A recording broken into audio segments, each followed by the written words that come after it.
Sir ನಾವೆಲ್ಲ ಸರ್ಕಾರಿ ಪ್ರಥಮ ದರ್ಜೆ ಕಾಲೇಜುಗಳಲ್ಲಿ ಕೆಲಸ ಮಾಡ್ತಾ ಇರುವಂತಹ ಅತಿಥಿ ಉಪನ್ಯಾಸಕರು. ನಮಗೆ ಕಾಲೇಜು ಶಿಕ್ಷಣ ಇಲಾಖೆ ಡಿಸೆಂಬರ್ 2025ರಲ್ಲಿ 1ನೇ ತಾರೀಕಿಂದ 8ನೇ ತಾರೀಕುವರೆಗೂ ಸ್ಯಾಲ್ರಿ ಬಿಡುಗಡೆ ಮಾಡಿದೆ. ಆದರೆ ನಮ್ಮ ಕಾಲೇಜಿನ ಪ್ರಾಂಶುಪಾಲರುಗಳು ಕುವೆಂಪು ವಿಶ್ವವಿದ್ಯಾನಿಲಯದ ಶೈಕ್ಷಣಿಕ ಅವಧಿ ಡಿಸೆಂಬರ್ 2ನೇ ತಾರೀಕು ಅಂತ ಇದ್ದಿದ್ದರಿಂದ ಅವರು 2ನೇ ತಾರೀಕುವರೆಗೂ ಮಾತ್ರ ಸ್ಯಾಲ್ರಿ ಕೊಡ್ತೀವಿ ಅಂತ ಹೇಳ್ತಾ ಇದ್ದಾರೆ ನಮಗೆ. ಬಟ್ ಕಾಲೇಜು ಶಿಕ್ಷಣ ಇಲಾಖೆ ಎಲ್ಲ ವಿಶ್ವವಿದ್ಯಾನಿಲಯಗಳ ಲಾಸ್ಟ್ ವರ್ಕಿಂಗ್ ಡೇಯನ್ನು ಗಮನದಲ್ಲಿಟ್ಕೊಂಡು 8ನೇ ತಾರೀಕುವರೆಗೂ ಅಂತ ಮಾಡಿದ್ದಾರೆ. 8ನೇ ತಾರೀಕುವರೆಗೂ ಸ್ಯಾಲ್ರಿ ಕೊಡಿ, 8ನೇ ತಾರೀಕುವರೆಗೂ ಸರ್ವಿಸ್ ಸರ್ಟಿಫಿಕೇಟ್ ಕೊಡಿ ಅಂತ.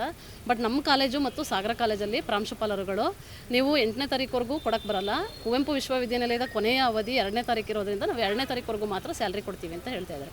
ಬಟ್ ಬೇರೆ ಎಲ್ಲ ಕಾಲೇಜಲ್ಲೂ 8ನೇ ತಾರೀಕುವರೆಗೂ ಸ್ಯಾಲ್ರಿ ಕೊಟ್ಟಿದ್ದಾರೆ ಸರ್. ಸ್ಯಾಲ್ರಿ ಮತ್ತು ಸರ್ವಿಸ್ ಸರ್ಟಿಫಿಕೇಟು ಕೊಟ್ಟಿದ್ದಾರೆ. ಬಟ್ ನಮಗೆ 2ನೇ ತಾರೀಕಿಂದು ಕೊಟ್ಟಿಲ್ಲ ಸರ್ ಸ್ಯಾಲ್ರಿ. 1-2 ಏನು ಡಿಸೆಂಬರ್ 1-2 ಇದೆ ಅದರದ್ದು ನಮಗೆ ಸ್ಯಾಲ್ರಿ ಬಿಲ್ ಮಾಡಿಲ್ಲ. ನಮಗೆ ಸ್ಯಾಲ್ರಿ ಬಂದಿದೆ, ಬನ್ನಿ ಸೈನ್ ಮಾಡಿ ಅಂತ ನಮ್ಮ ಕಾಲೇಜಿಗೆ ಕರೆದಿಲ್ಲ. 8ನೇ ತಾರೀಕುವರೆಗೂ ಕೊಟ್ಟಿಲ್ಲ, ಸರ್ವಿಸ್ ಸರ್ಟಿಫಿಕೇಟು ಕೊಟ್ಟಿಲ್ಲ. ನಮ್ಗೆ ಏನಾಗುತ್ತೆ ಅಂದರೆ ಸರ್, ನಾವು ನೆಕ್ಸ್ಟ್ ಈಗ ಅಪ್ಲೈ ಮಾಡಿದಾಗ ಕೌನ್ಸಿಲಿಂಗಲ್ಲಿ ನಮಗೆ ಸರ್ವಿಸ್ ಸರ್ಟಿಫಿಕೇಟ್ 8ನೇ ತಾರೀಕುವರೆಗೂ ಕೊಟ್ಟರೆ ನಮಗೆ ಮೆರಿಟ್ ಲಿಸ್ಟಲ್ಲಿ ಅನುಕೂಲ ಆಗುತ್ತೆ ಸರ್. ನಮಗೆ ಸರ್ 2ರಿಂದ 8 ಅಂದರೆ 6 ದಿವಸ ಗ್ಯಾಪ್ ಆಗುತ್ತೆ ಸರ್. ಅಲ್ಲಿ 6 ದಿವಸಕ್ಕೆ ನಮಗೆ ಸರ್ಟಿಫಿಕೇಟ್ ಬೇಕು ಸರ್. ಹೌದು, 8 ದಿನದ ಸ್ಯಾಲ್ರಿ ಸರ್. 1ರಿಂದ 8ನೇ ತಾರೀಕುವರೆಗೂ 8 ದಿನ ಸರ್. ಅವರು ಯೂನಿವರ್ಸಿಟಿ ವರ್ಕಿಂಗ್ ಡೇ 2ನೇ ತಾರೀಕು ಇರೋದ್ರಿಂದ ನಾವು ಅವತ್ತು ನಿಮ್ಮನ್ನು ರಿಲೀವ್ ಮಾಡಿಬಿಟ್ಟಿದ್ದೀವಿ. ರಿಲೀವ್ ಮಾಡಿದ್ಮೇಲೆ ಮತ್ತೆ 8ನೇ ತಾರೀಕುವರೆಗೂ ಸ್ಯಾಲ್ರಿ ಮಾಡೋಕ್ಕೆ ಬರಲ್ಲ ಅಂತ ಹೇಳ್ತಾ ಇದ್ದಾರೆ ಸರ್. ಅದೇ ಸರ್, ಹಾಂ, ಎಲ್ಲದಕ್ಕೂ ಅದು ಆರ್ಡ್ರ್ ಇದೆ, ನಮಗೆ ಕಮಿಷನರಿಂದ ಆರ್ಡ್ರ್ ಇದೆ, ಸ್ಟ್ಯಾಂಡಿಂಗ್ ಆರ್ಡ್ರ್ ಇದೆ ಅಂತ ಹೇಳ್ತಾರೆ ಸರ್. ಏನು ಕೇಳಿದ್ರು ಯಾವ ಆರ್ಡ್ರೂ ನಮ್ಗೆ ತೋರಿಸಿಲ್ಲ ಸರ್. ಬೇರೆ ಯಾರಿಗಾದ್ರೂ 8ನೇ ತಾರೀಕು ತನಕ ಕೊಟ್ಟಿದ್ದಾರಾ? ಹೌದು ಸರ್, ಒಬ್ರಿಗೆ ಎಲ್ಲ ಕಾಲೇಜಲ್ಲೂ ಕೊಟ್ಟಿದ್ದಾರೆ ಸರ್. ನಮ್ಮ ಕಾಲೇಜ್ ಒಂದು ಬಿಟ್ಟು, ನಮ್ಮ ಕಾಲೇಜ್ ಬಿಟ್ಟು ಕೊಟ್ಟಿದ್ದಾರೆ ಸರ್. ಒಬ್ರಿಗೂ ಕೊಟ್ಟಿದ್ದಾರಂತೆ ಸರ್. ಸರ್ಕಾರಿ ಪದವಿ ಕಾಲೇಜುಗಳ ಅತಿಥಿ ಉಪನ್ಯಾಸಕರ ರಾಜ್ಯ ಸಮನ್ವಯ ಸಮಿತಿ ಶಿವಮೊಗ್ಗ ಜಿಲ್ಲಾ ಘಟಕದಿಂದ ಇವತ್ತು ಸಾಂಕೇತಿಕ ಧರಣಿ ಸತ್ಯಾಗ್ರಹವನ್ನು ಮಾಡ್ತಾ ಇದ್ದೀವಿ. ಈ ಧರಣಿಯ ಉದ್ದೇಶ ಇಷ್ಟೇ.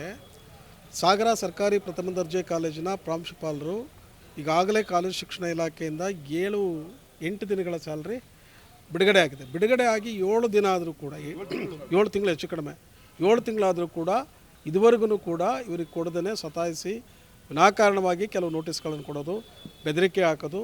ಇವತ್ತು ಯಾರು ಸ್ಟ್ರೈಕಿಗೆ ಬರೋದಕ್ಕೆ ರೆಡಿಯಾಗಿದ್ದಾರೆ ಅಂಥವರಿಗೆ ಆ ಕಾಲೇಜಿನ ಪ್ರಿನ್ಸಿಪಾಲರು ಬೆದರಿಕೆ ಹಾಕ್ತಾಯಿದ್ರಂತೆ. ನಿಮ್ಮನ್ನು ಮುಂದಿನ ಸಾರಿ ಕೌನ್ಸಿಲಿಂಗಲ್ಲಿ ತಗೊಳ್ಳದೇ ಇರೋಂಗೆ ನೋಡ್ಕೊಳ್ತೀನಿ, ನಾನು ಕಮಿಷನರಿಗೆ ಬರೀತೀನಿ, JDಗೆ ಬರೀತೀನಿ, ಹಾಗೆ ಹೀಗೆ ಅಂತ ಹೇಳ್ಬಿಟ್ಟು ಬೆದರಿಕೆಯನ್ನು ಒಡ್ತಾ ಇದ್ದಾರೆ. ನೋಡಿ, ಇವರೆಲ್ಲರೂ ಕೂಡ ದಾಖಲೆಗಳ ಸಮೇತವಾಗಿ ಇವರು ಒಬ್ಬ ಫಿಸಿಕಲ್ ಹ್ಯಾಂಡಿಕ್ಯಾಪ್ಟು ರಾಜ್ಯ ಸಮನ್ವಯ ಸಮಿತಿಯ ರಾಜ್ಯ ಅಧ್ಯಕ್ಷರವರು, ಫಿಸಿಕಲ್ ಚಾಲೆಂಜರ್ಸ್. ಇದಕ್ಕೆ ಇಷ್ಟೆಲ್ಲ ಆಗಿದ್ದರೂ ಕೂಡ ರಿಪ್ಪನ್ಪೇಟೆ ಕಾಲೇಜು ಮತ್ತು ಸಾಗರ ಕಾಲೇಜು ಇವೆರಡು ಕಾಲೇಜನ್ನು ಶಿವಮೊಗ್ಗ ಜಿಲ್ಲೆಯಲ್ಲಿ ಹೊರತುಪಡಿಸಿ ಇನ್ನುಳಿದ ಎಲ್ಲ ಕಾಲೇಜುಗಳಲ್ಲೂ ಸ್ಯಾಲ್ರಿಯನ್ನು ಮಾಡಿದ್ದಾರೆ. ಕಾಲೇಜಲ್ಲೇ ಗುಂಪುಗಾರಿಕೆ ಮಾಡುವಂಥದ್ದು, ಅತಿಥಿ ಉಪನ್ಯಾಸಕರ ಮಧ್ಯದಲ್ಲೇ ಎತ್ಕಟ್ಟುವಂಥ ಕೆಲಸವನ್ನು ಸಾಗರ ಪ್ರಥಮ ದರ್ಜೆ ಕಾಲೇಜಿನ ಪ್ರಿನ್ಸಿಪಾಲರು ಮಾಡ್ತಾ ಇದ್ದಾರೆ. ಅಲ್ಲಿ ಕೆಲವರಿಗೆ 8 ದಿನಕ್ಕೆ ಸ್ಯಾಲ್ರಿ ಮಾಡಿದ್ದಾರೆ, 8 ದಿನಕ್ಕೆ ಸ್ಯಾಲ್ರಿ ಮಾಡಿಲ್ಲ, ಈ ಥರ ಎಲ್ಲ ನಡೀತಾ ಇದೆ. ಇದನ್ನು ನಾವು ಬಲವಾಗಿ ಉಗ್ರವಾಗಿ ಖಂಡಿಸ್ತಾ ಇದ್ದೀವಿ.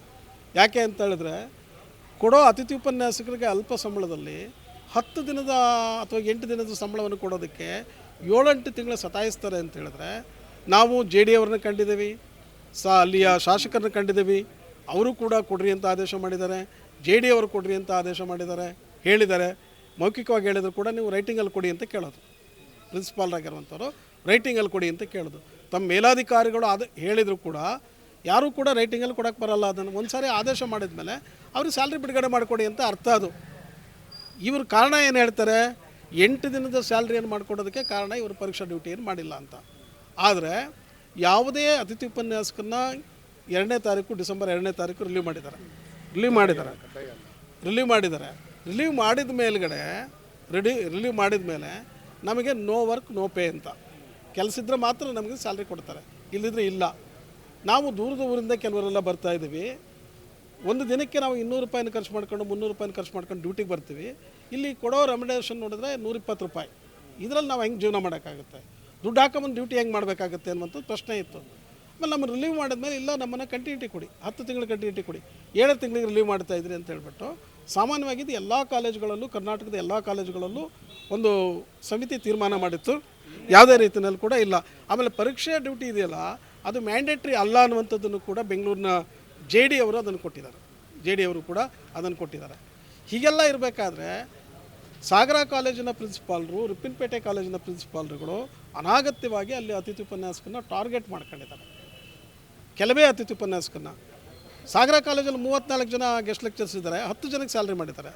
ಬಟ್ ನಾವೀಗ ಅವ್ರು ಹೆಂಗೆ ಸ್ಯಾಲ್ರಿ ಮಾಡಿದ್ರು ಏನು ನಮ್ಮ ಹತ್ರ ದಾಖಲೆ ಇದ್ದಾವೆ, ಇಷ್ಟು ಕೂಡ ದಾಖಲೆ ಇದ್ದಾವೆ ನೋಡಿ. ಇವರು ಡ್ಯೂಟಿ ಮಾಡಿದ್ದಾರೆ, ಸೈನು ಹಾಕಿದ್ದಾರೆ, ಅವ್ರಿಗೆ ಸ್ಯಾಲ್ರಿ ಮಾಡಿಲ್ಲ ಟಾರ್ಗೆಟ್ ಮಾಡ್ಕೊಂಡು. ಆಮೇಲೆ ಇನ್ನೊಬ್ಬರು ರಿಪ್ಪನ್ಪೇಟೆ ಕಾಲೇಜಲ್ಲಿ ನಾಗರಾಜ್ ಅಂತ ಹೇಳ್ಬಿಟ್ಟು ಅವರು ಕೂಡ ಅಲ್ಲಿ ಡ್ಯೂಟಿ ಮಾಡಿದ್ದಾರೆ. ಅವರು ಎಕ್ಸಾಮಿನೇಷನ್ನ ಅಬ್ಸರ್ವರ್ ಡ್ಯೂಟಿ ಅಂತ ಹೇಳ್ಬಿಟ್ಟು ಯೂನಿವರ್ಸಿಟಿಯಿಂದ ಹಾಕಿದ್ರು ಅಲ್ಲಿ ಆನಂದಪುರದ ಸಾಯದ್ರಿ ಕಾಲೇಜಿಗೆ. ಅಲ್ಲೋಗಿ ಡ್ಯೂಟಿ ಮಾಡಿದ್ಮೇಲೆ ಅಂಥವ್ರಿಗೂ ಸ್ಯಾಲ್ರಿ ಕೊಡಲ್ಲ ಅಂತ ಹೇಳಿದ್ರೆ ಇದನ್ನು ಏನಂತ ಅರ್ಥ ಮಾಡ್ಕೋಬೇಕು? ಹಾಗಾದರೆ ಕಾಲೇಜ್ ಶಿಕ್ಷಣ ಇಲಾಖೆಯವ್ರಿಗೆ ನಾವು ಮನವಿ ಮಾಡಿದ್ದೀವಿ, ಡಿ ಸಿ ಅವ್ರ ಮೂಲಕ ಕೊಟ್ಟಿದ್ದೀವಿ, JD ಅವ್ರ ಗಮನಕ್ಕೆ ತಂದಿದ್ದೀವಿ, ಶಾಸಕರ ಗಮನಕ್ಕೆ ತಂದಿದ್ದೀವಿ. ಅವರೆಲ್ಲರೂ ಕೂಡ ಹೇಳಿದಾಗ ಪ್ರಿನ್ಸಿಪಾಲ್ ಇಷ್ಟೊಂದು ಹಠಮಾರಿ ಧೋರಣೆ ಮಾಡ್ತಾ ಇರಬೇಕಾಗಿದ್ದಾಗ ಹಾಗಾದರೆ ಕಾಲೇಜ್ ಶಿಕ್ಷಣ ಇಲಾಖೆ ಏನು ಮಾಡ್ತಾಯಿದೆ? ಕೊಡೋ ಅತಿಥಿ ಉಪನ್ಯಾಸಕರ ಸಂಬಳ ಕಡಿಮೆ ಇದೆ, ಅವ್ರ ಜೀವನ ಮಾಡೋದೇ ಕಷ್ಟ. ಅದು ಬರೋ 10 ದಿನದ ಸಂಬಳನೂ ಬರಲಿಲ್ಲ ಅಂದರೆ 8-10 ದಿನದ ಸಂಬಳನೂ ಬರಲಿಲ್ಲ ಅಂತ ಹೇಳಿದ್ರೆ ಮನೆ ಬಾಡಿಗೆ ಕಟ್ಟೋದು ಹೆಂಗೆ, ಮಕ್ಕಳ ಫೀಸ್ ಕಟ್ಟೋದು ಹೆಂಗೆ, ಇವೆಲ್ಲ ಸಮಸ್ಯೆಗಳಿದ್ದಾವೆ. ಇದನ್ನು ಕೂಡಲೇ ಗಂಭೀರವಾಗಿ ತಗೊಂಡು ಕಾಲೇಜ್ ಶಿಕ್ಷಣ ಇಲಾಖೆಯವರು ಕೂಡಲೇ ಡೈರೆಕ್ಷನ್ಸ್ ಕೊಡಬೇಕು. ಇಲ್ಲಿಯ JD ಅವರು ಇಲ್ಲಿ ಸ್ಥಳಕ್ಕೆ ಬರಬೇಕು ಅಂತಲೂ ನಾವು ಹೇಳ್ತೀವಿ. ಇಲ್ಲಿ ಧರಣಿ ಕೂತಿದ್ವಿ, ಇಲ್ಲಿ ಸ್ಥಳಕ್ಕೆ ಬರಬೇಕು, ಅವರು ನಮ್ಮ ಅಹವಾಲುಗಳನ್ನು ಸ್ವೀಕರಿಸಬೇಕು.